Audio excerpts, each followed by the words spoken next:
Here, Amy. Thank you for having me. Yeah. When I first found your book, I just thought it was profound. It has helped me personally in a great deal, and I can't wait to have your wisdom benefits our listeners as well. Um, I wonder if you would also consider yourself emotionally sensitive and intense?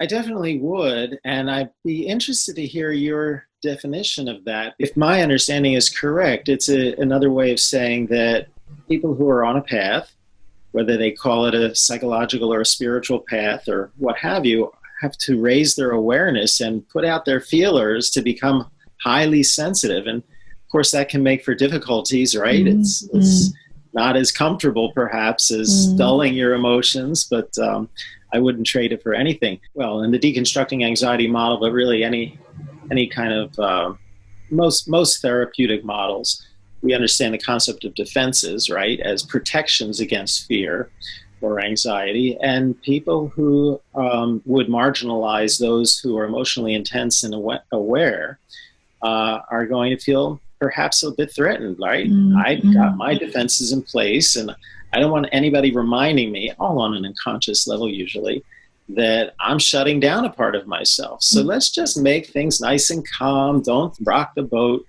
I have a saying that I think is very apt.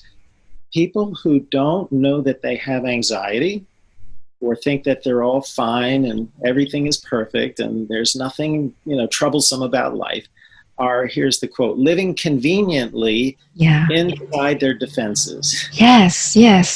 Lucky enough that their circumstances allow them to push away all that awareness, that high sensitive awareness, and say, everything's fine. I don't have to look outside my little box. There's no problem.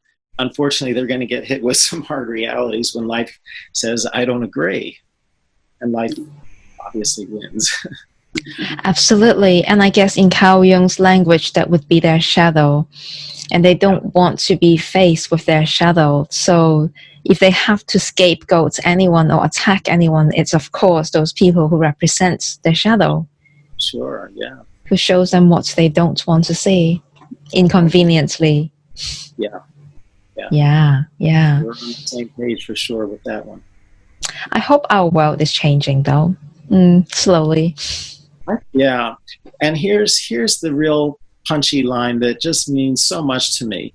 I want to be thoroughly used up when I die. So here it is. We sensitive people, we emotionally intense people want to sing our song and make our contribution and not let fear stop us, because that sensitivity is such a gift.